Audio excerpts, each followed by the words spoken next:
Buenos días. En esta clase vamos a continuar y finalizar con la unidad 7 del programa. Como ustedes saben, toda la unidad está centrada en procesos de integración social en distintos sectores del noroeste argentino. En la primera parte de la unidad nos centramos en la región valliserrana, donde vimos un fenómeno de integración en torno al culto, a ciertas formas religiosas que se conocen arqueológicamente como el fenómeno Aguada, o la cultura o el fenómeno Aguada. En este caso nos vamos a mover más al norte, a lo que hemos llamado los Andes de Capricornio, y que fundamentalmente comprenden aquel sector del noroeste argentino ocupado por las actuales provincias de Salta y Jujuy, pero en estrecha relación con territorios vecinos en lo que hoy es Chile, fundamentalmente en el desierto de Atacama. Al igual que cuando tratamos el fenómeno Aguada, en este caso vamos a considerar básicamente tres ejes temáticos que atraviesan el problema.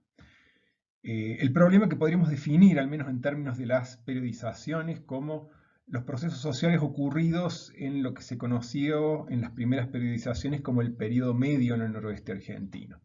y que refiere, como decía, a tres grandes áreas de problemas. El primero es la cronología, el periodo medio como un segmento en las secuencias históricas regionales. ¿Hasta qué punto este periodo realmente es una unidad cronológica válida y cuál es su posición cronológica absoluta en tal caso? Un segundo eje, recordemos, tiene que ver con la relación entre las sociedades del noroeste argentino y los Andes centrales, fundamentalmente Tiahuanaco, que sería la sociedad compleja, estatal de los Andes centrales, que muestra ciertas afinidades, al menos temáticas, con ciertas expresiones arqueológicas de esta época, y de alguna forma refiere a cómo vamos a pensar los procesos sociales locales. Sí, de alguna forma como procesos marginales a cambios que se inician y están agenciados desde los Andes centrales, o lo vamos a entender fundamentalmente en función de dinámicas históricas locales de mayor profundidad temporal, que es un poco claramente la perspectiva que hemos tomado, adoptado en la cátedra.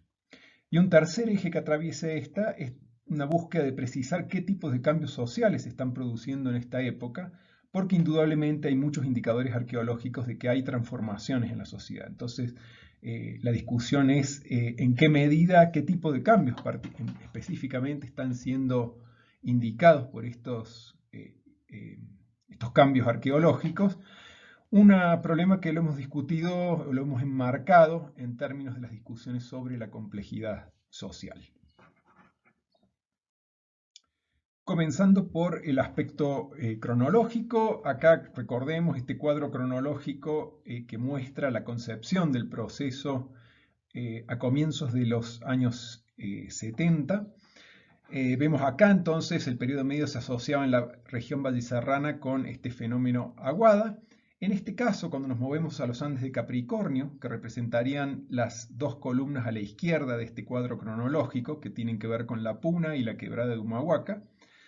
vemos que para esta época que tantas evidencias arqueológicas tiene en la región valliserrana, cuando nos movemos más al norte, en realidad los indicios del desarrollo del primer milenio son muy escasos. Y de hecho, a principios de los 70, las primeras culturas bien definidas, culturas arqueológicas, estamos hablando, están asociadas con estos estilos cerámicos Isla Alfarcito, que en realidad en los primeros planteos de González estaban asignados, como ustedes ven, a fines del primer milenio o comienzos del segundo milenio. Es decir, algo posteriores al fenómeno Aguada en otros sectores del noroeste argentino. A mediados de los años 70, sin embargo, Miriam Tarragó, quien realizó un exhaustivo estudio de las colecciones funerarias de San Pedro de Atacama, que como ustedes saben son muy vastas y tienen una extraordinaria preservación, e incluyen gran cantidad de materiales foráneos al desierto de Atacama. Por lo tanto, estos contextos funerarios muchas veces han servido para establecer asociaciones y posiciones cronológicas por asociación debido a esta presencia de gran cantidad de materiales de otras regiones, debido a la posición central en vastas redes de tráfico que ocupó el oasis de San Pedro de Atacama. Fue Miriam Tarragón este estudio que realizó en los años 60 y publicó, empezó a publicar en los años 70, que detectó dos contextos funerarios, fundamentalmente en San Pedro de Atacama, que combinaban este tipo de cerámica que se conoce como San Pedro Negro Pulido y que tiene una distribución cronológica bastante extensa en el oasis de Atacama. Incluye dos de las fases culturales locales, la fase Quito-Ricollo, fundamentalmente, que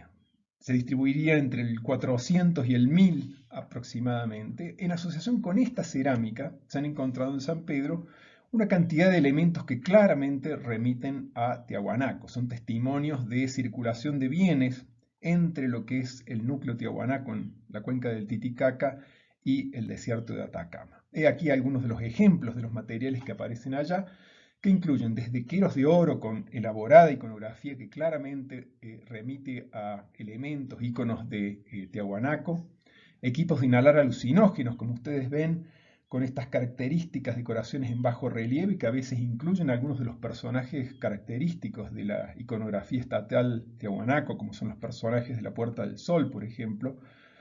o de esta iconografía, serie iconográfica surandina que hablábamos la clase pasada, e incluso varias piezas cerámicas de indudable filiación tiahuanaco. Bueno, cuando Miriam Tarragó estudia estas colecciones, entonces encuentra también otros elementos que a veces están asociados con negro pulido. No directamente con tiahuanaco, pero sí con la cerámica negro pulido que corresponde, como ustedes cubre ampliamente este segmento cronológico. Un ejemplo que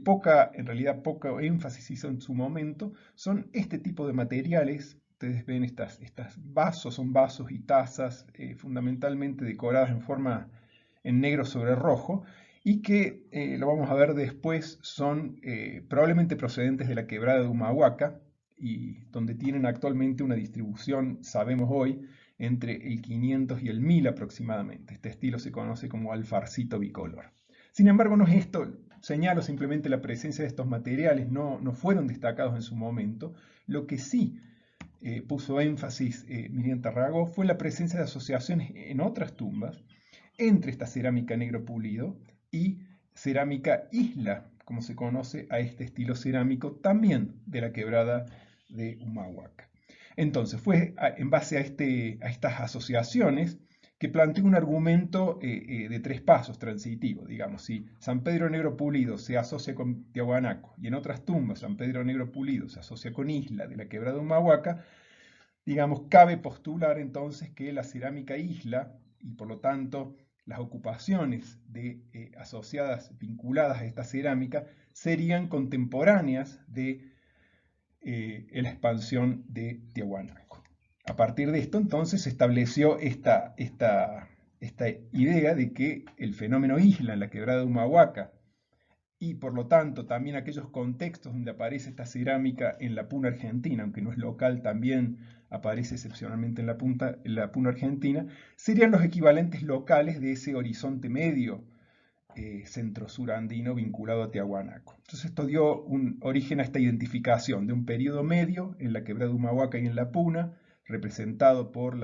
el estilo isla y los contextos asociados, y se le atribuyó una cronología tentativa entre el 700 y el 1000 después de Cristo.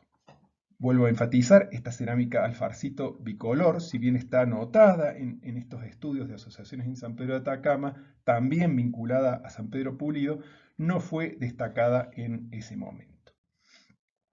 A partir de esta reubicación cronológica de los contextos isla y alfarcito, que es otro estilo cerámico que aparece directamente relacionado con estas, al punto que podemos pensar en un componente isla alfarcito, que caracteriza esta época, bueno, se empezó a pensar entonces que ese horizonte medio, supuestamente ubicado en la segunda mitad del primer milenio. Entonces, en el noroeste argentino se expresaba como dos grandes esferas de interacción. Una que ocupaba el sector valliserrano, valles de Catamarca, vimos La Rioja, norte de San Juan, asociado al fenómeno Aguada, que ya lo hemos discutido, y contemporáneamente hacia el norte, un área de influencia que está representado por lo Isla en el noroeste argentina y en estrecha vinculación a San Pedro de Atacama, y que pertenecería a una esfera de influencia, de interacción, de acción social que está centrada en Tiahuanaco y que se ubicaría, como decíamos, aproximadamente en la segunda mitad del primer milenio. A partir de esto entonces, y acá si volvemos a desplegar los tres ejes temáticos que venimos siguiendo a el contexto isla en los Andes de Capricornio, entonces se entendió que esta asociación con isla más San Pedro Negro Pulido reposicionaba cronológicamente entonces a isla como un periodo medio local, equivalente, homólogo a lo que es la fase Collo, como se la conoce en San Pedro de Atacama, que tiene esta distribución cronológica. En cuanto a las relaciones con los Andes centrales, se entendió a Isla como una sociedad de alguna forma marginal o dependiente o subordinada, digamos, a las políticas de Tiahuanaco, y probablemente en términos de una alianza sellada a través de este tráfico de bienes de prestigio entre élites locales y el Estado tiahuanaco, que es un poco una hipótesis que se estaba manejando para esta época en San Pedro de Atacama, y en concordancia con esto se entendía también que la sociedad isla asociada a estos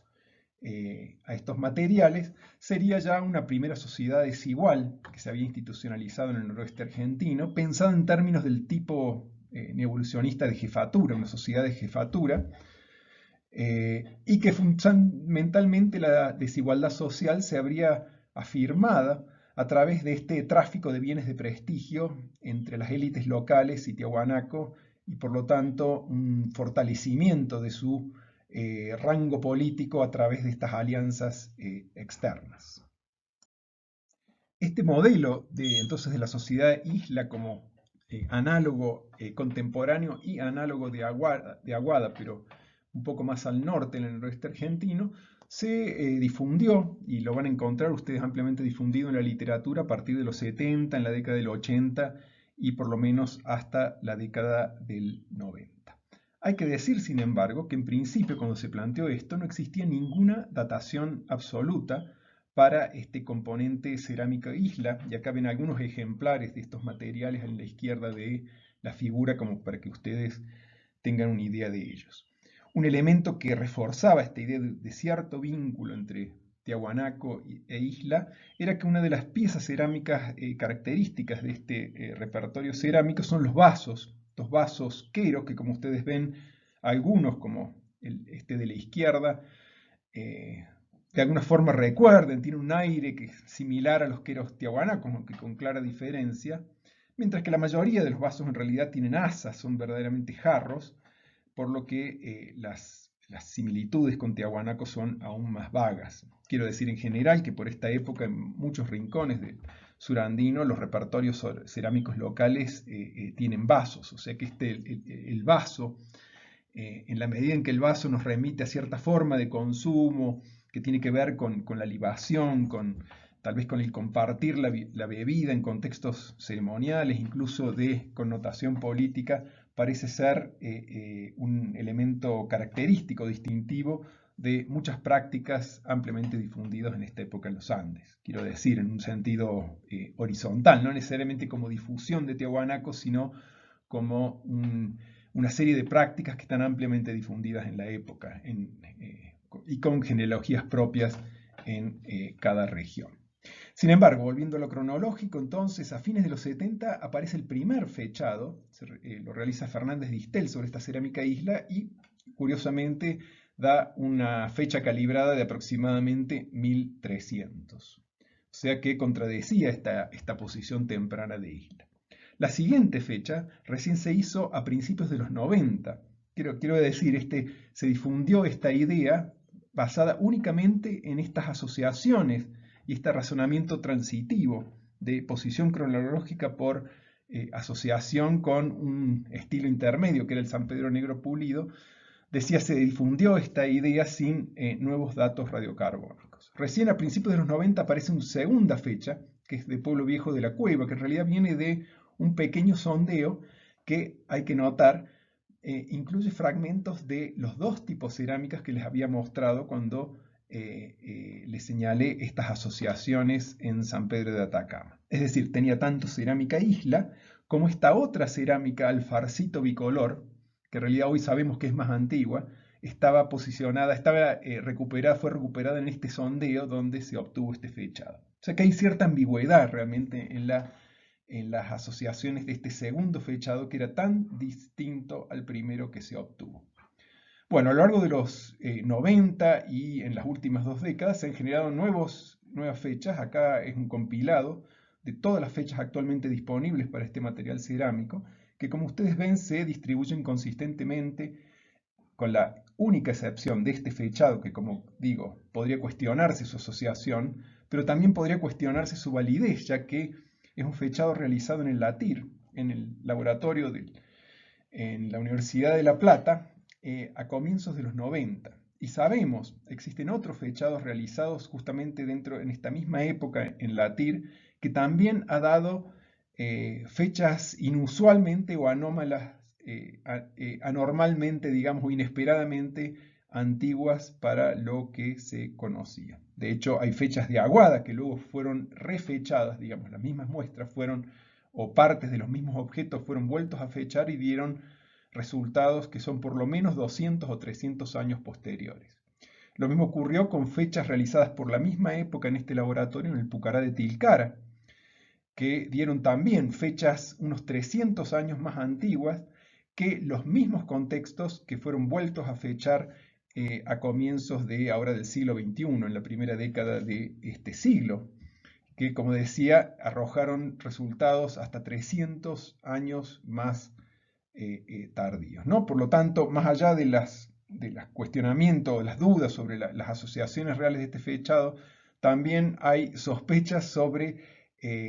posibles desviaciones en los resultados de este laboratorio, al menos durante estos primeros años de la década del 90. Como sea, lo cierto es que todas las fechas que distintos equipos de investigación en distintos sitios hemos obtenido en los últimos 30 años muestran una distribución que es posterior y que actualmente sabemos, si uno analiza en términos estadísticos esta serie de fechas, ubicarían al fenómeno isla en realidad entre poco después del año 1000, tal vez entre el 1100 incluso, y el 1300 de nuestra era. Es decir, posteriores ya a la caída de Tiahuanaco. Entonces, la cronología cerámica actual, digamos, en base a casi un centenar de fechas radiocarbónicas, permiten establecer esta secuencia cerámica para la quebrada de Humahuaca. Una época que se asocia cronológicamente, sería más contemporánea del fenómeno Aguada en la región valliserrana y que está representado por esta cerámica que, como les decía, se conoce como alfarcito bicolor. Por supuesto, estos materiales decorados son un 5% del total de los conjuntos cerámicos, que en su mayoría son alisados y comprenden piezas de otras funcionalidades, ¿no? Pero lo más diagnóstico en términos de establecer cronologías a partir de estos materiales son estas cerámicas decoradas. Entonces, como digo, el período que sería contemporáneo de Tiahuanaco en realidad en la quebrada de Humahuaca y la Puna está representado por esta cerámica, que aparece tanto en la quebrada como en la Puna y que aparece traficada, digamos, desplazada a través del tráfico en San Pedro de Atacama también, con fechas consistentes anteriores al 1000 o 1100. Si existe algún indicio de interacción con Tiahuanaco, entonces debería ser buscado en estos contextos y no en los contextos caracterizados por la cerámica isla, que es la que vemos acá en segunda posición, que hoy sabemos que radiocarbónicamente se posiciona como una primera fase de lo que se conoce como el periodo tardío de desarrollos regionales en las periodizaciones y que se distribuye probablemente entre el siglo XI y el XIII principalmente, y que es sucedida por este otro conjunto cerámico que es el característico después del 1300, ya lo vamos a ver en la unidad 8, los grandes conglomerados y pucaras que se forman en gran parte del noroeste argentino, ¿no? Entonces, bueno, entonces, si queremos volver sobre las mismas preguntas que nos planteamos para Aguada, en realidad deberíamos analizar este segmento cronológico y los contextos asociados a este tipo de cerámica.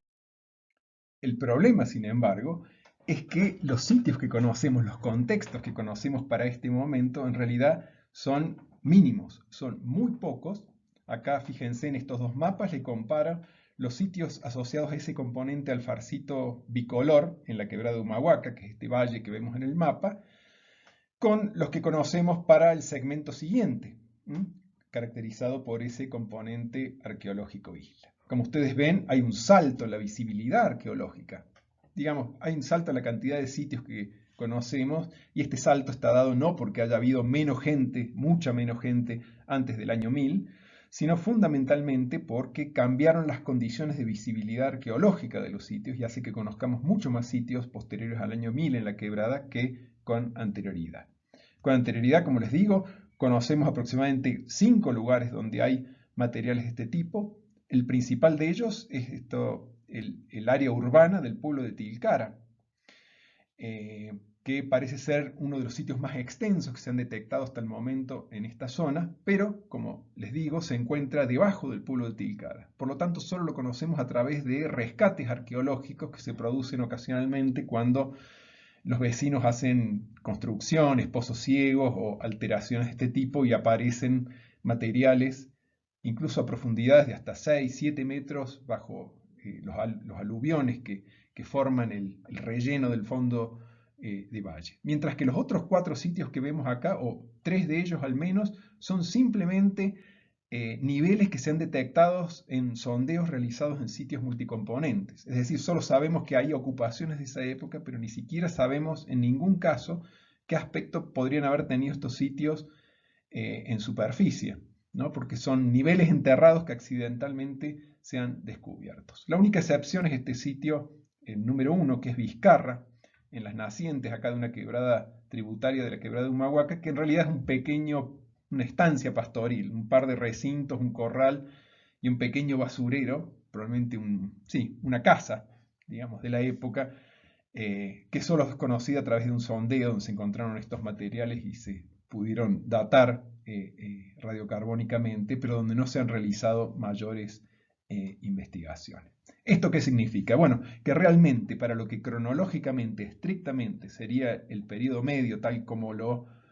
pensó González en las periodizaciones originales, que sería contemporáneo del horizonte medio centroandino, en realidad tenemos mínima, casi ninguna información realmente para poder entender, que nos permita entender estas relaciones. En realidad la situación es peor aún en la Puna, donde conocemos estrictamente solo un sitio que es multicomponente, que incluye componentes, niveles de esta época. Es decir, la información realmente es insuficiente para abordar una cantidad de preguntas, por ejemplo, como las que hemos formulado en relación con Aguada. Y acá para mostrarles simplemente cómo se presentan lo que conocemos de los sitios de esta época. Probablemente este es uno de los sitios, este es un rescate en el pueblo de Tilcara. Ustedes ven, esto es el fondo de una casa, de un plan de viviendas que se hizo sobre uno de estos sectores de ocupación del pueblo y que, como ustedes ven, todo el patio de la casa básicamente está ocupado. Tan pronto quisieron hacer un jardín, aparecieron por todas partes estructuras, estas grandes ollas tubulares. Este contexto, por ejemplo, que creo que es uno de los más extensos y más complejos que se conocen para esta época en toda la Quebrada y la Puna,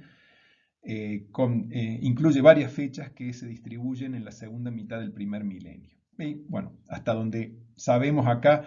aparece esta cerámica alfarcito bicolor y hay algunos indicios que nos podrían estar hablando de procesos de cambio social, tal vez de jerarquización social. Por ejemplo, una de las tumbas excavadas en este contexto tenía, además de numerosas cuentas de collar, tenía una cinta, una especie de vincha de oro y algunos otros ornamentos confeccionados en oro que podrían estar indicando cierto personaje de rango vinculado a cierta jerarquización en la sociedad. Pero como les digo, tenemos pocos elementos más que esto para avanzar en esta línea de investigación. Vamos entonces al segundo eje, y es, a pesar de estos sesgos, estas limitaciones en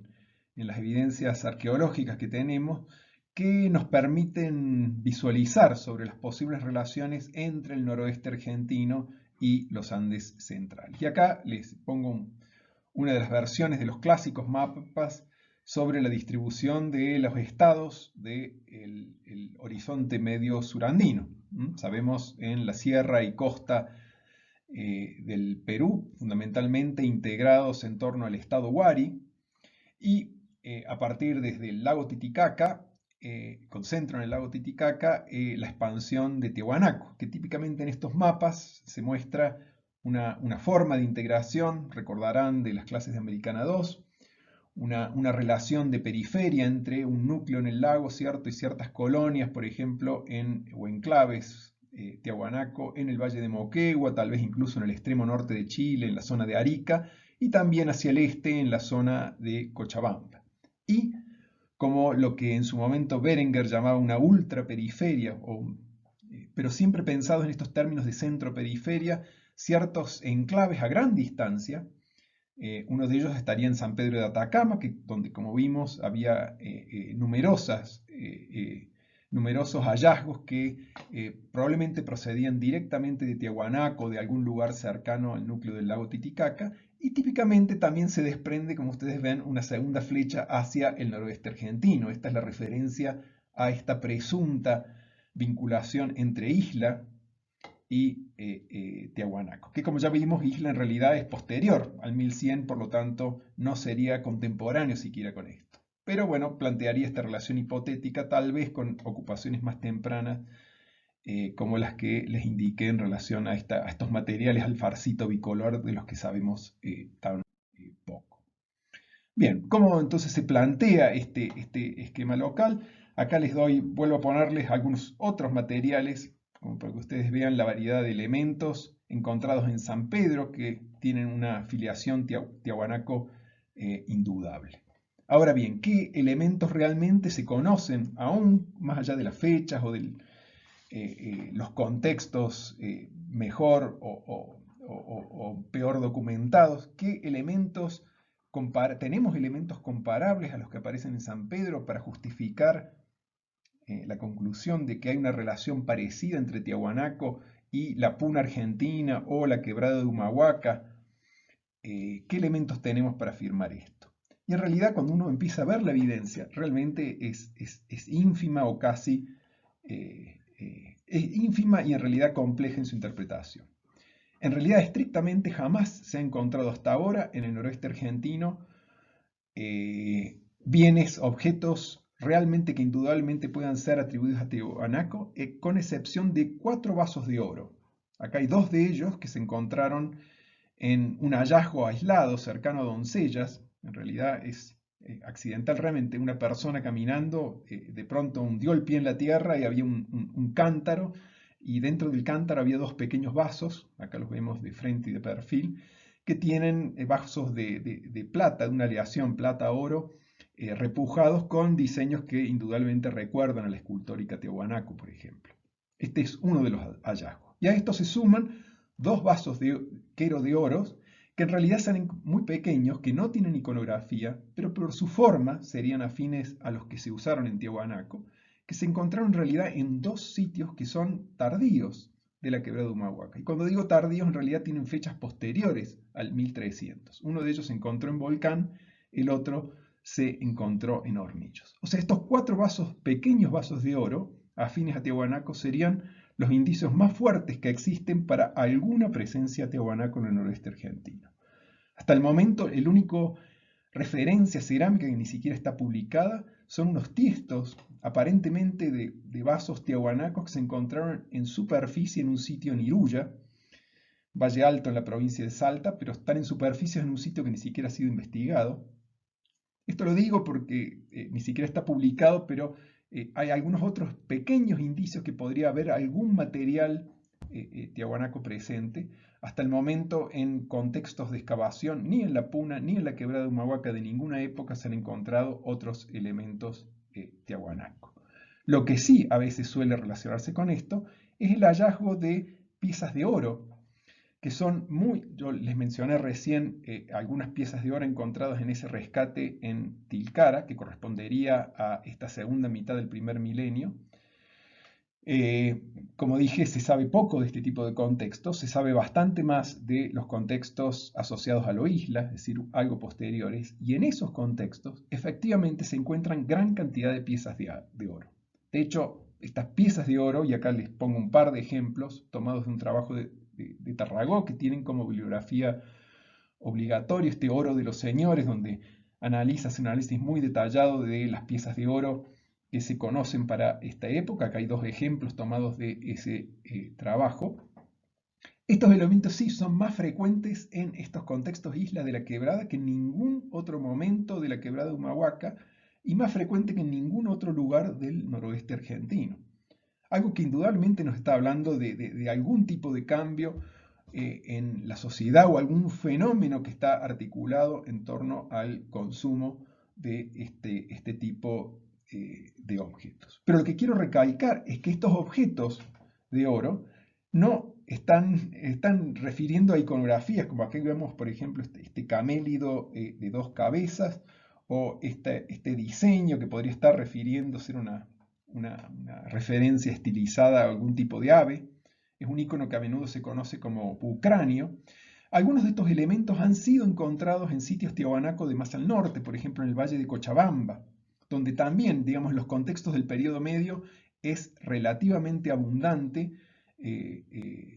la aparición de este tipo de hallazgos de metales preciosos. Entonces, esta abundancia de oro en los contextos islas ha sido entendida como, nuevamente, producto de un tráfico con Tiahuanaco. Pero lo que hay que decir es que estos elementos de oro en realidad no refieren específicamente a la iconografía Tiahuanaco. Por el contrario, elementos como, por ejemplo, estas llamas de dos cabezas aparecen en el arte rupestre desde épocas arcaicas en el norte de Chile, donde autores como Berenguer, por ejemplo, han llamado a este ícono el trono bicápite, que a veces está asociado a un personaje de cabeza radiada, que parece ser un antecesor del personaje de la Puerta del Sol, uno de los íconos centrales de esta serie iconográfica surandina, que, como venimos enfatizando, ya se encuentra presente en el paisaje local desde fines o desde comienzos del Holoceno tardío, por ejemplo en el arte rupestre. En cuanto a este bucráneo, esta como media luna, este ícono como en una U con una prolongación, está también plasmado en el arte rupestre. Por ejemplo, Pablo Cruz justamente ha estudiado un sitio en Cangrejillos, que está entre la Puna, la quebrada de Humahuaca y el sur de Bolivia. Es un sitio en medio de la Puna que tiene gran cantidad de arte rupestre y exactamente este icono del bucráneo está plasmado cientos de veces en las rocas. Con esto quiero decir que estos iconos no necesariamente están refiriendo a Tiahuanaco, sino que están firmemente implantados en el paisaje local y que tienen antecedentes muy anteriores. Por lo tanto, en sí específicamente no nos están señalando a Tiahuanaco, sino que nos están señalando un cambio social que está fuertemente asociado o vinculado a un proceso anterior local. También existe entonces otra forma de pensar esto y en qué medida tal vez Tiahuanaco está participando o está involucrando una serie de íconos que están ya ampliamente difundidos en toda esta red de interacción surandino sin necesidad de pensar estas relaciones en términos de difusión o influencia directa. Tal como en su momento González refirió a la iconografía aguada y sus similitudes con los temas de Tiahuanaco, aunque existían diferencias en la forma de plasmar estos iconos que nos hablaban de que no se trataba de una relación directa, sino de dos expresiones regionales distantes, tal vez de una misma cosmología y prácticas asociadas que tenían una gran profundidad temporal. Lo que sí hay en estos contextos islas de la quebrada de Humahuaca, entonces, una cantidad de bienes que nos remiten a un aumento de la interacción, es decir, esta idea de que hay una intensificación de la circulación, de las relaciones de tráfico interregional que involucran a estos materiales como son estos íconos de oro. Esta relación parece estar señalando más que a relaciones con la distante Tiahuanaco, que estaría a 700 kilómetros en línea recta de la quebrada de Humahuaca, Si uno fuera a recorrer esto acompañado de llamas, estamos hablando de un viaje de casi un año, si es que uno logra llegar al final del viaje, ¿no? Esto es simplemente para señalar la complejidad que tendría una cadena de interacción planteada en estas escalas de distancia. Lo que sí muestran los materiales alóctonos encontrados en estos contextos isla son intensas relaciones con las regiones vecinas, tanto con San Pedro de Atacama, y vimos el caso de los vasos islas encontrados allí, pero también hay otros elementos, vamos a ver, por ejemplo, los equipos de inhalar alucinógeno de esta época en la quebrada son muy parecidos, son iguales, ya lo vamos a ver, a los encontrados también a principios del segundo milenio en San Pedro de Atacama, en lo que se conoce como la fase Solor, es posterior a las fases de influencia de Tiahuanaco, como sería consistente con las fechas que tenemos. También relaciones con la Puna Argentina,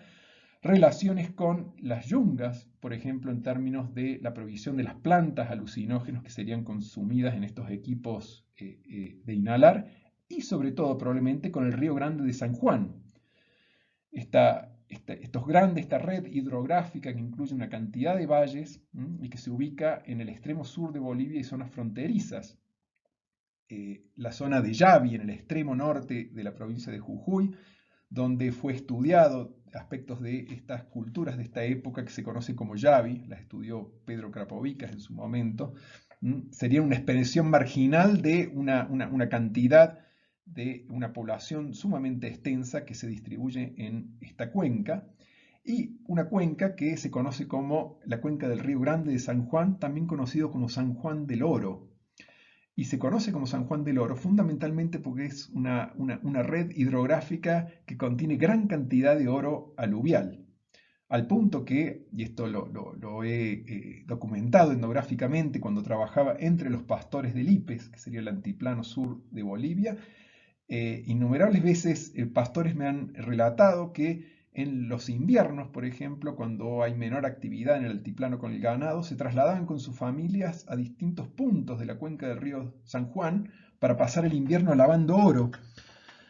con la confianza de que realmente es tan abundante que uno tenía asegurado que cada día que uno pasaba lavando oro, uno obtenía suficientes pepitas de oro equivalentes a lo que sería un jornal de trabajo. Entonces, de esta forma los pastores juntaban un poco de dinero en el invierno como para cubrir una serie de necesidades. Esto lo doy como un ejemplo actual para referir que realmente esta zona, de cuya arqueología sabemos muy poco, en realidad es sumamente rica en oro. Entonces, la presencia de cerámica de esta zona en los contextos isla ya nos está indicando que tal vez estos materiales de oro en realidad no estén viniendo de Tiahuanaco, sino de esta vecina región del Río Grande de San Juan.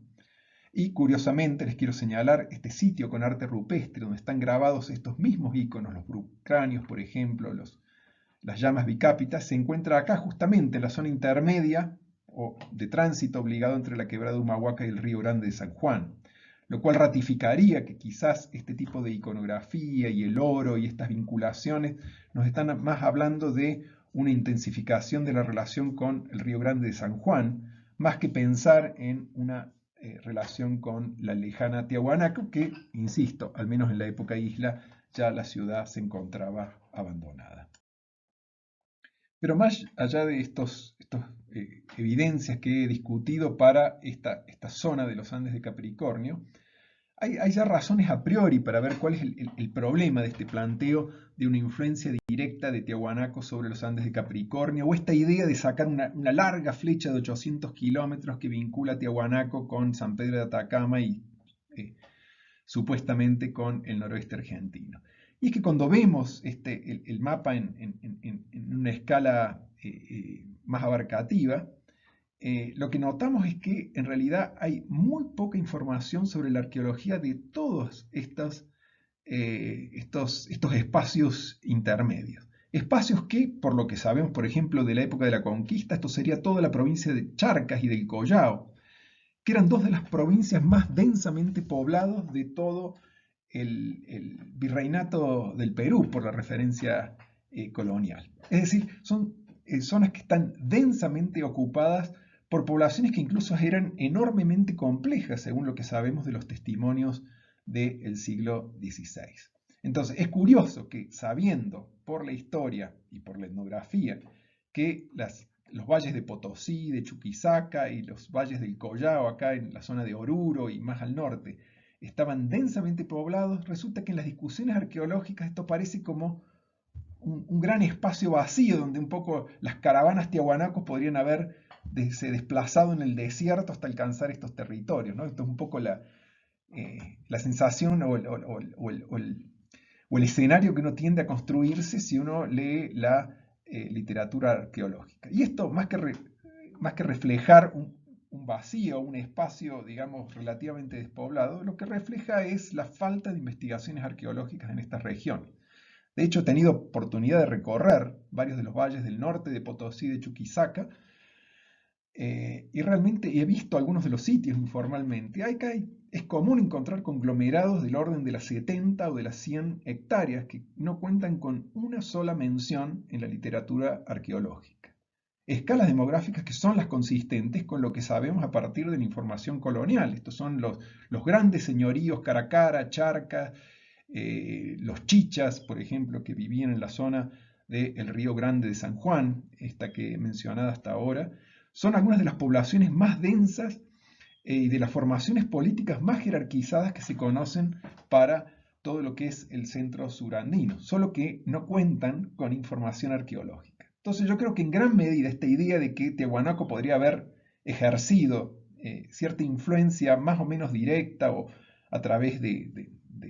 una relación de clientelaje con las élites locales o este tipo de argumentos, en gran medida está construida sobre la falta de conocimiento de la arqueología de esta región. Y me parece ilustrativo de esto una anécdota arqueológica. Hace algunos años el Museo de Antropólogos del Sur Andino de Sucre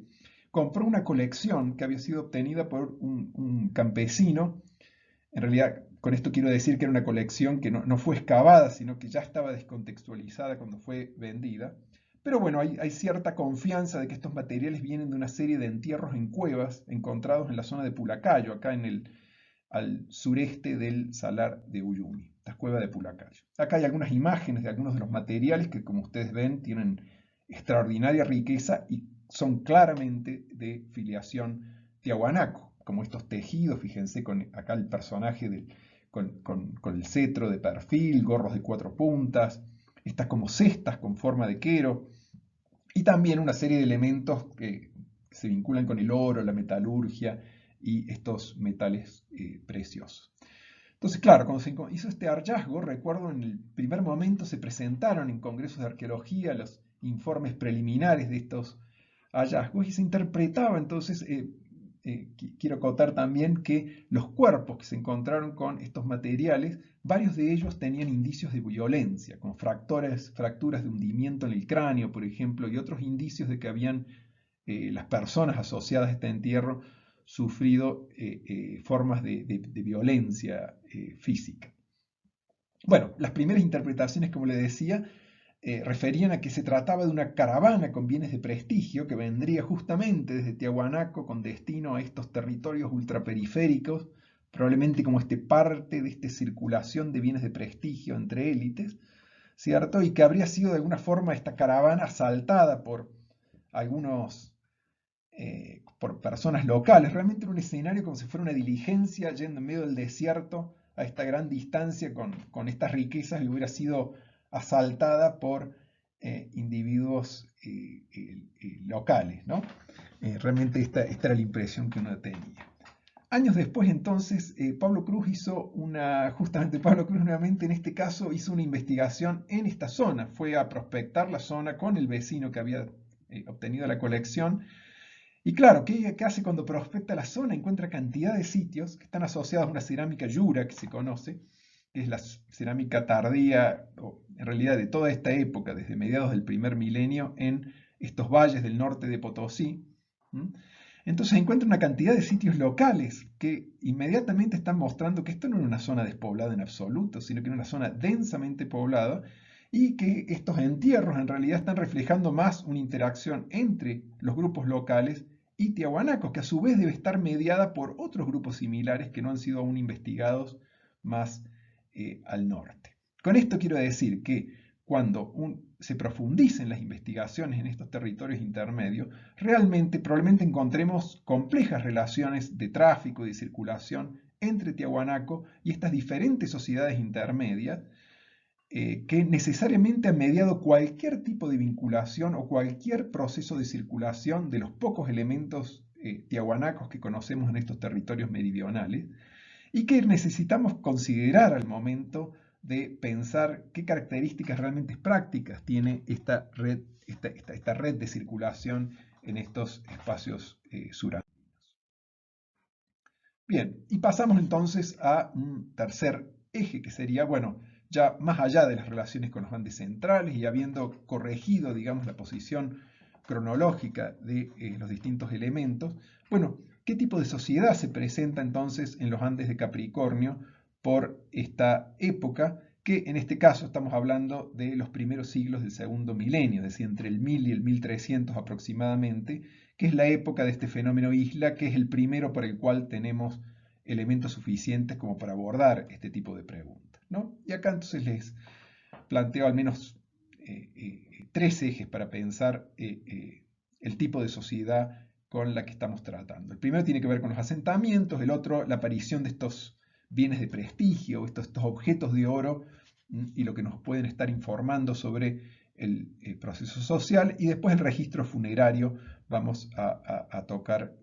brevemente. Y acá la pregunta es, claramente estos elementos nos están hablando de un proceso de diferenciación. Quizás la gran pregunta es si lo vamos a pensar en términos de una complejidad horizontal, es decir, de una diferenciación horizontal sin necesariamente implicar una desigualdad o diferencias económicas institucionalizadas, o lo vamos a pensar en estos últimos términos. Quizás desde un punto de vista teórico la discusión la podríamos pensar en estos términos. Bien, lo primero que les muestro acá son los dos sitios de mayor tamaño que conocemos para esta época. Antes probablemente ambos probablemente adquieren esta configuración que vemos en estos dos mapas, que los he tratado de proporcionar de modo que tengan escalas comparables. Ustedes ven, Muyuna a la derecha tiene poquito más de 1 hectárea de extensión, y San José, que es el otro sitio que mejor conocemos, más investigado de esta época, tiene poco menos de 1 hectárea. Y estos son los dos sitios de mayor tamaño, se representan los asentamientos más complejos, de mayor tamaño en su población y también de mayor complejidad. Y como ustedes ven, son bastante similares en términos de estas plantas rectangulares. Un segundo elemento es que ya son claramente conglomerados, ¿ven? Son como pequeñas colmenas. Podríamos inferir una población aproximada de, ¿cuánto? 150 personas aproximadamente, podríamos pensar unas 30 familias, supongamos en una situación de máxima ocupación, por ejemplo. O sea, en realidad es difícil comparar esto en términos procesuales porque, como les dije, para épocas anteriores al año 1000 no tenemos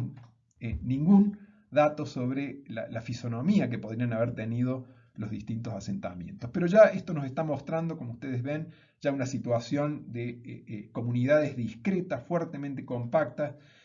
donde claramente las áreas productivas están segregadas de las áreas residenciales. O sea, de alguna forma, las instancias de trabajo o de acuerdos colectivos están mediando el acceso entre las familias, sus áreas residenciales y sus áreas productivas. O sea que ya está marcando una diferencia con las grandes tendencias que hemos marcado para el primer milenio, al menos en las zonas más meridionales del noroeste argentino, donde, como saben, como hemos dicho, tenemos mayor cantidad de información. Entonces, esto nos está hablando de, al menos por ejemplo, en la dimensión de la integración, dijimos que la primera dimensión que consideramos de la complejidad social, nos está hablando de una fuerte integración a nivel local. Incluso estos sitios, como ustedes ven, son más compactos y más populosos que incluso algunos de los sitios más grandes que fueron documentados para el Valle de Ambato, si vamos a hacer una comparación entre estos dos tipos de fenómenos. O sea que acá hay un proceso de integración avanzado. Por otro lado, tenemos estos iconos de oro, estos ornamentos de oro. Acá ven otros ejemplos de este tipo de materiales que si uno ve, están en su inmensa mayoría proceden de contextos funerarios donde no están homogéneamente distribuidos, sino tienden a estar concentrados en unas pocas inhumaciones. Ustedes van a ver en el caso de el trabajo de Tarragó que tienen que leer, enfatiza, por ejemplo, una tumba del cementerio de la isla, que fue el primer sitio que dio su nombre al estilo cerámico y a todos estos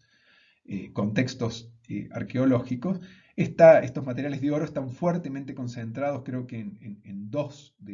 o tres de las casi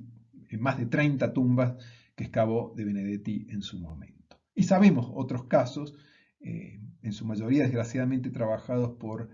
coleccionistas, no trabajados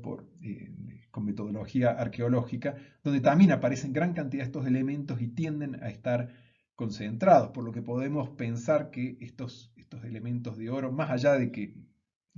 no hay elementos para vincularlos directamente a Tiahuanaco, sino más vale a estas interacciones con sociedades vecinas, están marcando, digo, estos elementos, ciertos personajes de un alto rango. Acá el problema nuevamente vuelve a ser, bueno, ¿cuál es el valor o el significado que vamos a estar atribuyendo a estos elementos de oro? Creo que lo primero que hay que descartar es pensarlos como riqueza, digamos, simplemente como lo haríamos, o elementos de lujo, como lo haríamos desde un sentido natural actual. Una posibilidad es que sean emblemas de autoridad, que estén marcando la persona de la autoridad, en cuyo caso nos estarían marcando una creciente, una avanzada, diría, jerarquización política con ciertas autoridades o linajes que detentan ciertas posiciones de liderazgo político en estas comunidades que estarían siendo marcadas por estos elementos de oro. Claramente el oro tiene un sentido especial, al menos las fuentes de la conquista dan testimonio de algunos de los significados atribuidos al oro, que se asociaba con el sol por su color y por la capacidad del brillo, ciertas cualidades sensibles del oro como la estabilidad, su rareza, y esta capacidad del reflejo y sus colores lo llevaban a ser asociado con el sol. Se hablaba incluso de lágrimas del sol, por ejemplo, en algunos textos vinculados con la extirpación de idolatrías, por ejemplo. Entonces, me parece indudable que estos elementos de oro están marcando posiciones de prestigio político. Ahora,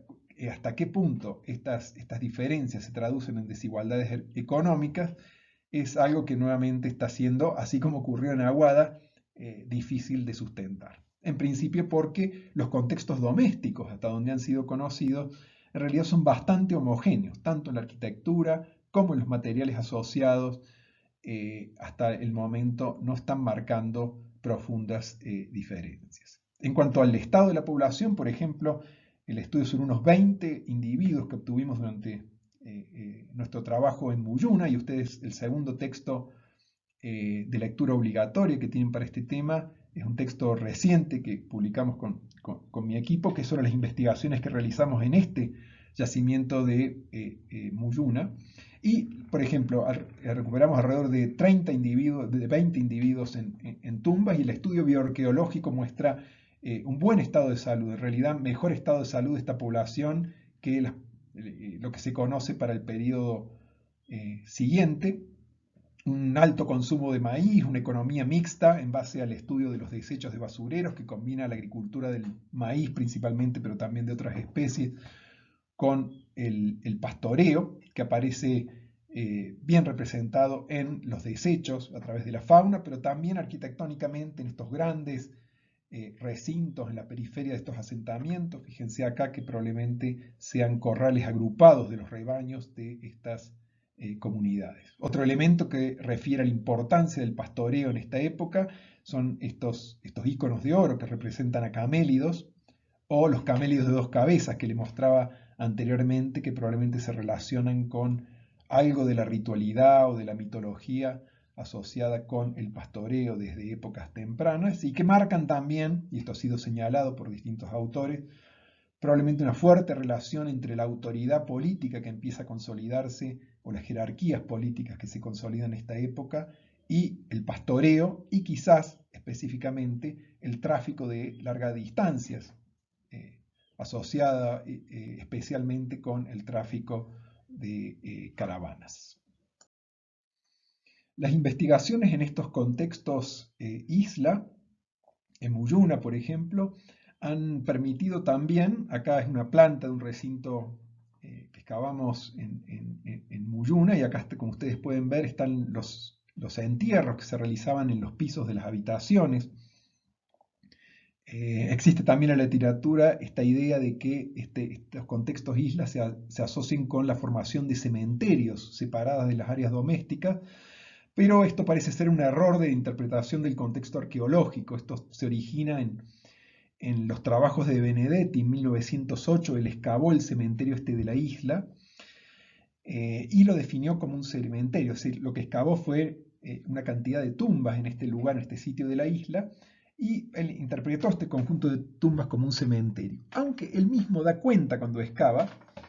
que hay una serie de muros que están mostrando que hay otra arquitectura como interdigitada en este cementerio. En realidad, y esto, algunos trabajos posteriores, por ejemplo, realizados por Rivolta en este mismo sector, le han permitido proponer que en realidad no se trata de un cementerio, sino de una aldea tal vez similar a las que hemos estado mostrando en estos planos, donde se realizaban entierros en los pisos de las casas, y que lo que ocurrió es que De Benedetti no registró la arquitectura doméstica, sino que fue directamente a las tumbas. Entonces lo vio como un cementerio y se pasó por alto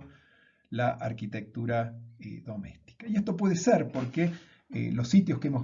se han estudiado posteriormente, por ejemplo, el caso de San José y de Muyuna que les mostré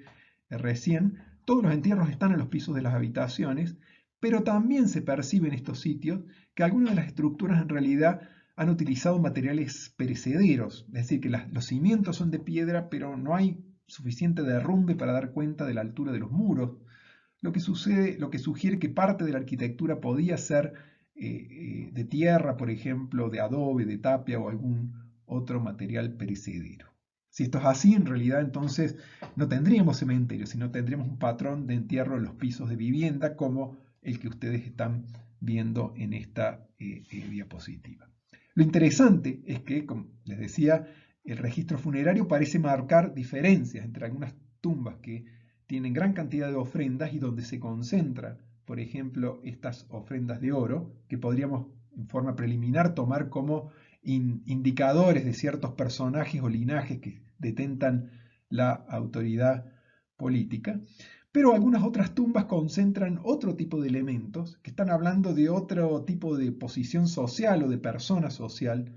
en la medida en que entendamos las ofrendas que se realizan en una tumba como ciertos indicios de el concepto de persona, de la identidad de la persona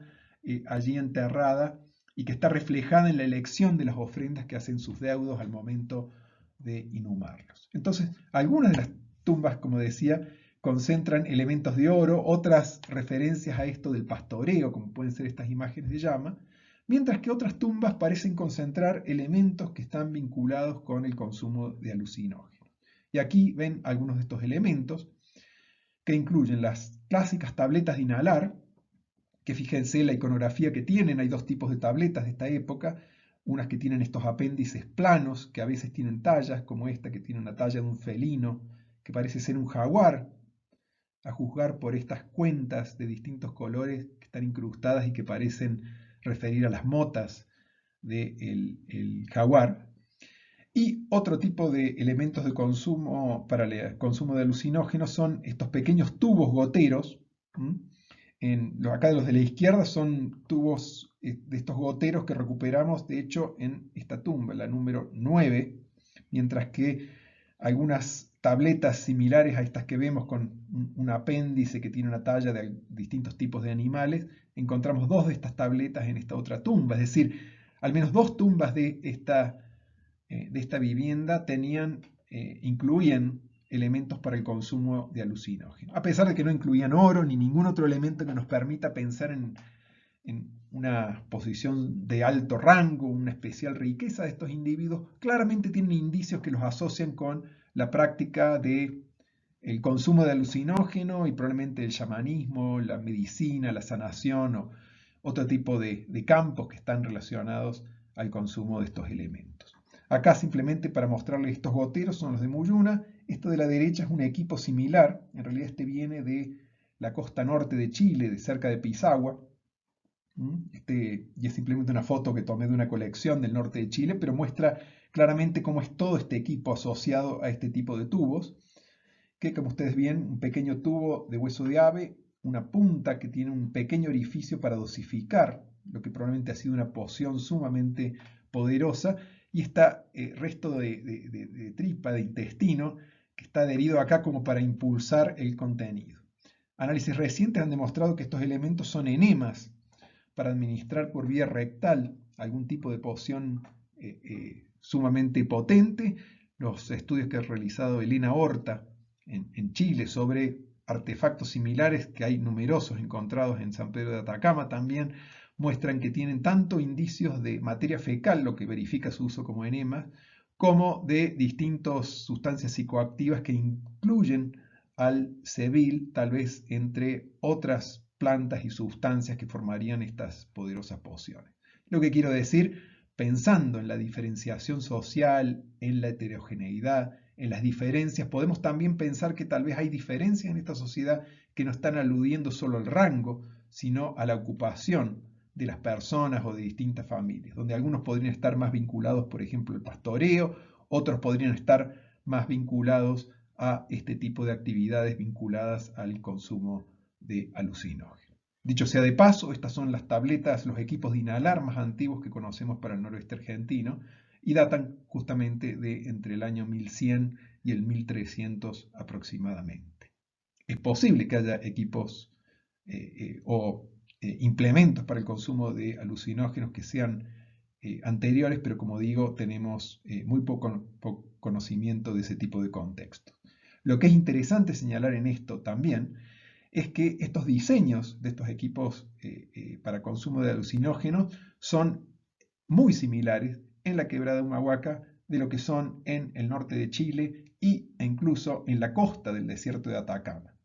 Lo que muestra que, a diferencia de la arquitectura, que es muy diferente acá que en la Puna, que en otras regiones vecinas, o la cerámica, que es muy diferente la cerámica decorada en la quebrada de Humahuaca que en regiones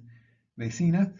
los equipos de inhalar en realidad tienen una enorme homogeneidad sobre un gran ámbito territorial, lo cual nos lleva a pensar que quizás estos grupos que están vinculados a este tipo de práctica en realidad forman parte de redes o de comunidades suprarregionales y que se movilizan tal vez y se jerarquizan, si es que se jerarquizan, en el contexto de comunidades suprarregionales, ¿no? Lo cual nos lleva a pensar que tal vez hay diferentes sentidos de comunidad que se están superponiendo sobre estas comunidades, ¿no? Algunos grupos o familias vinculadas al pastoreo, el tráfico y por lo tanto a estos viajes de larga distancia, tal vez otros vinculados al consumo de alucinógenos que también parecen tener vinculaciones extrarregionales. Y se ha propuesto, por ejemplo, un análogo con los médicos cayaguayas, por ejemplo, que son grupos en la zona al este del lago Titicaca, en la actual Bolivia, que justamente se dedican a la medicina y practican este oficio de forma itinerante. No estoy diciendo que sean exactamente como los cayaguayas, pero hay ejemplos etnográficos de grupos de este tipo que están insertos en comunidades que tienen distintas identidades, pero que todos ellos, en varias comunidades, comparten ciertos conocimientos, ciertas prácticas, ciertas formas de hacer las cosas. Quizás este tipo de estructuras así, algunas estrictamente regionales y otras suprarregionales, ya se está dando este tipo de tejido, este tipo de tensión en estas épocas de comienzos del segundo milenio. Acá ven a la izquierda las tabletas de Muyuna y a la derecha ejemplos, ustedes fíjense, muy similares procedentes de San Pedro de Atacama, justamente esta fase Solor que es contemporánea con la isla posterior al año 1000, donde ven algunos de estos elementos, por ejemplo este ícono que le llaman la mujer heráldica, que es como un personaje femenino así en una posición con las piernas abiertas, tal vez en una actitud vinculada a una alusión al parto. Fíjense que están en varias de las tabletas de esta época en el norte de Chile y que también aparece en una de las tabletas procedentes de Muyuna, lo cual también nos habla de ciertos íconos, cierta cosmología, digamos, que está enmarcada marcando las prácticas de estos grupos en distintas regiones y que es homogénea sobre... Volviendo entonces para concluir sobre los tres ejes, en este caso en los Andes de Capricornio, concluimos entonces que para la quebrada de Humahuaca estos materiales isla que sirvieron en su momento para definir este periodo medio, en realidad se referirían a un lapso que es posterior, de los primeros siglos del segundo milenio, y encontramos que tanto para la quebrada de Humahuaca como para la Puna tenemos escasa información para poder discutir estos temas sobre en relación al primer milenio. Por lo tanto, es acá un área a seguir trabajando estrictamente. Segundo, en términos de la relación con los Andes centrales, yo creo que no hay elementos en este momento para postular un vínculo con Tiahuanaco ni siquiera comparable al de San Pedro de Atacama. Como he dicho, están realmente ausentes los elementos tiahuanacos y los pocos que hay, incluso son estos 4 pequeños vasos que les mencionaba, no tienen buenos contextos, incluso 2 de ellos aparecen en sitios que parecen ser más tardíos, lo cual también abre la posibilidad de que aun si estos vasos vinieran desde Tiahuanaco, en realidad lleguen a la quebrada de Humahuaca después de siglos, incluso después de caída la ciudad de Tiahuanaco, como parte de estas redes de interacción que continúan circulando materiales entre vecinos y que pueden llevar a un desplazamiento a gran distancia de materiales, pero con el transcurso del tiempo y sin implicar algún tipo de relación de tipo directo. Lo que sí es claro es que ya para principios del segundo milenio claramente hay una intensificación de las redes de tráfico interregional, pero parece fundamentalmente involucrar a regiones vecinas, como puede ser en este caso la Puna con la Quebrada, con los valles del sur de Bolivia, con las Yungas, con San Pedro de Atacama. En su momento, Agustín Llagostera escribió un trabajo, él postulaba un modelo de interacción reticular. Decía, bueno, hay una interacción, una red de interacción entre estos grupos, estas incipientes élites o grupos asociados a un poder político inicial en estas sociedades que mantienen alianzas y redes de interacción y probablemente es en términos de esta dinámica de interacción interregional entre vecinos que se pueden pensar algunos de estos procesos de jerarquización. Yo creo que vale la pena profundizar esta investigación, pero uno de los principales elementos que tenemos que tener en mente es que hay un enorme sesgo de investigación por la escasez de datos que tenemos sobre las poblaciones de esta época en las tierras altas de Bolivia, que se interponen con los fenómenos de los Andes centrales. Yo creo que tenemos que tomar en consideración seriamente este sesgo al momento de discutir estos temas. Y sobre todo debemos profundizar las vinculaciones que hay con la región del Río Grande de San Juan, lo que se conoce los valles chichas, ya que, al menos por lo que sabemos de la época del contacto con los españoles, estos valles tenían poblaciones de enorme tamaño y de enorme importancia política. De hecho, cuando los incas avancen hacia el sur, toman fundamentalmente a los chichas como los principales interlocutores con todos estos grupos de los Andes de Capricornio. Básicamente se relacionan cuando avanzan, mandan a enviados o embajadores desde la región chicha hacia la zona de Atacama, hacia la zona de la Puna, para anunciar y negociar las condiciones de subordinación al Inca